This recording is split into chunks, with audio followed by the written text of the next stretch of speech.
start some guiltygearstrive finally. And you may be wondering, what is this screen? If you've never seen this screen, this is the screen for the PlayStation tournaments for guiltygearstrive. Now you're probably wondering, why am I playing in a tournament? Because I had the most genius idea of all time, alright? If you don't know, by the way, get ready for this. Get ready. This is a PlayStation only tournament. Get ready for this. You're about to see why this can never be taken serious. Anyways, you're probably wondering, why are you playing in a tournament?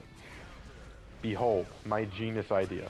If you don't know, guiltygearstrive has been unplayable for the past, like, what, 3 weeks or something? Yeah, here we go. This is why you can never take this serious. There is no type of network check. This guy is clearly on Wi-Fi. Look at how terrible this connection is. This is straight up, I'm not exaggerating, this is the worst connection I've ever had in this game. Absolutely no type of network check in play here at all. When you click onto the tournament, you click 2 buttons, you're registered to the tournament, and that's it. No type of precautions here. And in actual normal tournaments, you would get banned for playing on Wi-Fi. You would get immediately disqualified. Clearly this guy was not. So, anyways, yeah, I figured, oh, I could probably play the game, right? I could probably actually find matches if I just play in a tournament. Boom, I'm a genius. So, that's what I did. And it worked.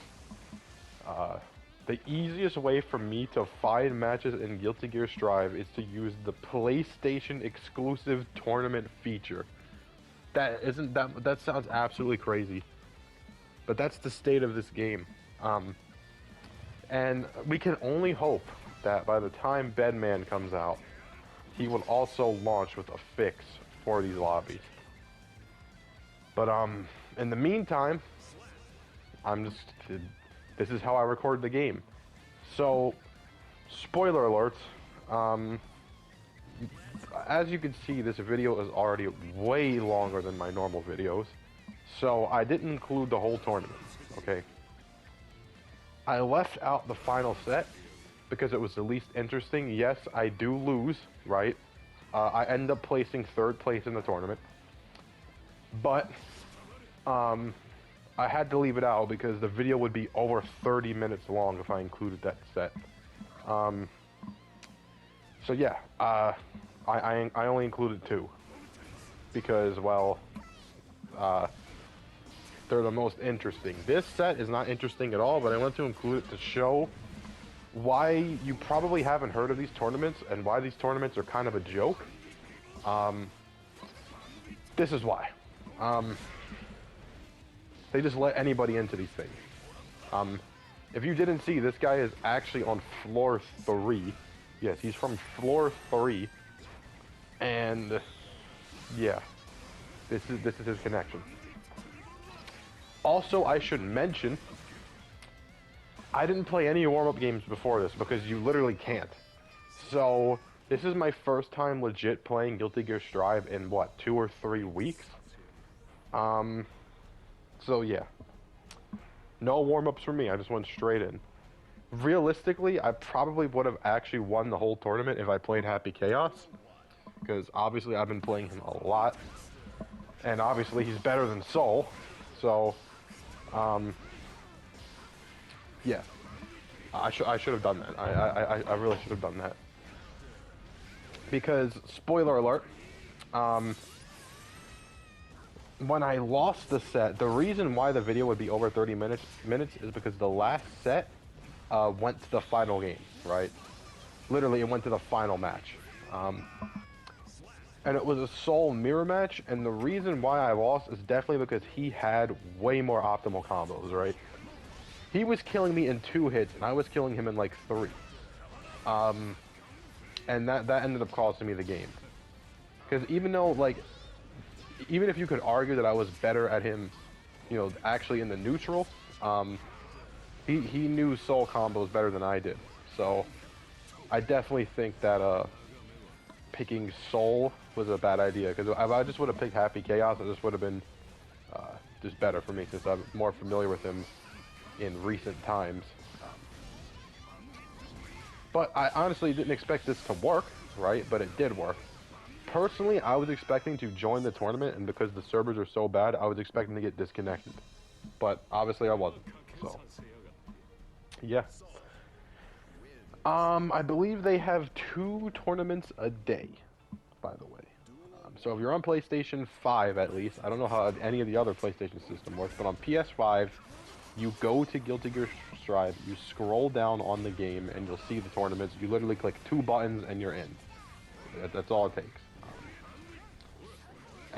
For me, I'm using this as a way to literally play the game, because you can't play the game normally. That's it's sad to say, but I'm literally entering tournaments to play the games. And if this set was boring to you, don't worry. The next set is way more interesting. Way more interesting. I got a really good set for the next one. The only reason this one took so long is because literally there was like a good 2 minutes of just connection issues. And I think the one thing Sony really needs to do for these PlayStation tournaments is literally, if you're on Wi-Fi, just lock you out from entering the tournament. It's not rocket science. Entering the tournament is done entirely from the PS5. You don't have to enter like a secondary website or anything. It's literally all done in the PS5's menu. Meaning, doing a Wi-Fi check would be incredibly easy. And they don't do it.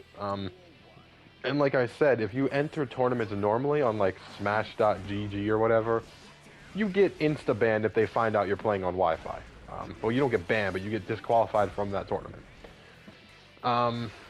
So they straight up should have done that for this, and they didn't. And considering that the console would literally be able to tell you if you're playing on Wi-Fi, I don't understand why they didn't take that. And if you don't know, another reason why you can't take these tournaments serious, not only is there no Wi-Fi check, but there is also only 16 players. So yes, this tournament was only 16 players. That's why I placed 3rd place. It's not hard. Anyways, as for rewards, in this tournament in particular, this was a sole bad guy tournament. So if you won the tournament, you would get an exclusive avatar for your PlayStation account of sole bad guy. And to me, right, that's kind of an interesting reward, right? If you care about your PlayStation profile, that's gotta be an incredibly rare avatar. I mean, think about it. You have to enter a tournament on PlayStation and win it. Not only that, it's for a game like guiltygearstrive, which isn't the most popular game in the world. That's a pretty rare avatar. I mean, that's a pretty rare, like, profile picture. Obviously, I believe you could give out way better rewards than a profile picture, because you can literally put a custom profile picture on PlayStation. So if I wanted to, I could just get a JPEG of that picture and make it my profile picture. So I don't really, like, it's not official obviously, but I don't see why that's the reward. Kind of weird. But for me, I really entered this because it was a way to play the game. So, that's what I did. And yeah, like I said, this set right here gets crazy. Yes, it's another... Backstory, by the way, backstory. I do want to say this real quick. My first experience professionally competing in a fighting game was guiltygearstrive. And literally, I couldn't believe this was happening, by the way. Like, this match you're seeing right now, I couldn't believe it. Because, like I said, my first experience competing was guiltygearstrive. And I'm not talking PlayStation tournaments, I'm talking official Smash.gg tournaments, you know, really big. I'm talking like, you know, 200, 300 people tournaments. Like, they were packed tournaments. And this was literally in July. So it was 1 month. My competitive spree in this game went from July to August. It was 1 month after the game came out. The game was very new. And the reason I stopped playing competitive is because of this character right here. Which is why I can't believe the first 2 matches of my tournament that I haven't played, you know, it's just crazy to me. That they were both Mei players, and the reason I quit competitive in the first place on this game is because of Mei. I entered, I believe, 5 tournaments. 5. And here's some lore. I went flawless in every single one of them until a Mei showed up. Every single time I would enter a tournament, I would go 3-0 or 2-0, and then Mei would show up. I would win multiple sets, and then Mei would show up, and I would get sent to losers. And then when I was in losers, I would literally beat everyone until I got to a Mei player. You know what's funny? I might actually be able to pull up my smash.gg so you can actually see that, like, I am dead serious about this. Maybe I can do that. I'll edit it into the video if I can find a way to do it. But I haven't been on that website since I competed in dnfduel, and that was like 8 months ago. So, but yeah,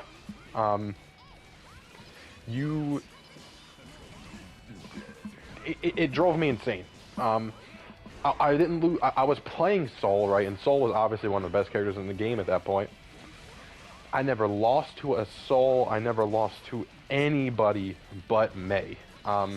And I remember, because when I would do it, this is before I had a channel, by the way. This is literally like a month before I started a channel. All my friends would watch me compete in these tournaments, and they don't know much about the game, but the one thing they knew is how I couldn't escape this character. Every single time. Every single time. And considering that she was literally, I mean, she's obviously really annoying now and extremely broken right now, but back then, it was even worse. It was even worse. So, it was so bad, I just gave up. And I figured, yeah. And you know what's funny? It was the right call, because they ended up, I believe they ended up, in the next patch, they ended up slightly buffing Mei, I believe. And then they ended up completely nerfing Sol. So it was the right move, because I would have been competing this whole time, suffering, and they ended up doing the exact opposite of what I wanted them to do. And I think that just showed for me personally that guiltygearstrive is such a bad game to compete in. It's such an infuriating game. I never had this level of infuriation with dnfduel when I competed in that. I mean, the whole meme and joke around Guilty Gear is that you hate every single character in the game except yours, right? You wish every single character in the game was taken out except yours. That's the whole meme about Guilty Gear. That's literally the joke. And, you know, I always felt it. I always felt it. But I truly understood what it meant when I started playing competitively. And because, like, it was just bad. It was bad. It was bad. It was bad. And I think the only way for me to really, if I would have kept playing competitively, is to have a friend who really specialized in playing Mei, and then I would just fight them all day long. That's what I would have done. That's the only way, right? Is to just get better by fighting someone that plays the character. Unfortunately, none of my friends play fighting games, so that just wasn't possible for me. And I'm not a fan of going on Discord and just talking to random people. And yeah, no. I wanted someone that was serious about the game, that was actively competing, and also Celestial, because a lot of the people in the tournament weren't even Celestial, and you could tell. It was just an indicator on like how good or bad they were. And it, like I said, the game was only out for like a month at that point, so the only people in Celestial were like really the top of the top at that time, which I was, thankfully. It was very hard, but I did it. And you could tell when you would play people in Celestial that in tournaments, they were just so much better than people that weren't in Celestial. I don't think that matters nowadays, but month one it definitely mattered. And yeah, I would have had to find somebody that is Celestial that actively wants to compete in the game in order to really get good at fighting against Mei. And like I said, I just didn't have that. I didn't have any. I had one friend that played the game, and he wasn't Celestial. It's the struggle, man. It's the struggle. It's you know, it's very hard to have a friend group of people that are actually good at the game, and also they don't play other games. Like, you know, I don't want to flame my friends, but I feel like a lot of people go through this similar situation. All of my friends play shooters and sports games. And obviously, as someone who wants to compete, it's very hard to compete when you don't have people to practice with. Which is why I was really proud of myself that I made it that far, and I absolutely dominated dnfduel when I played it. Because I was doing it all just by playing ranked online. I didn't have any training or practice friends, really. So, you know, it's hard, right? And for Street Fighter 6, I'm probably gonna have to end up making some friends, because that's a very serious game, and you need people to practice with. And I know my friends are probably gonna play the game once and never play it again, like they do at games, all games that aren't a shooter or a sports game. That's just the way it is. They're casuals at heart. I still enjoy them, obviously. They're my homies, but they're casuals at heart. Anyways, I'll have a video tomorrow, and yeah, peace.